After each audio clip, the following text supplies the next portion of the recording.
getting started with your site from Easy Websites. The header is the top section of your website, which contains its own rows and columns that will be consistent across all pages of your site.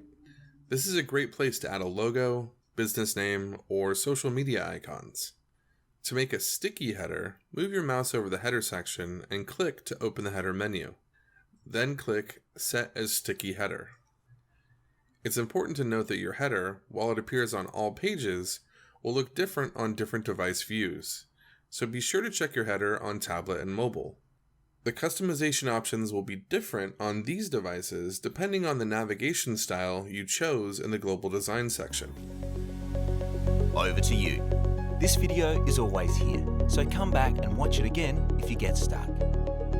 To learn more easy ways to expand your site's capabilities with Easy Websites, click the subscribe button and then visit our resources page. Thanks for watching this tutorial.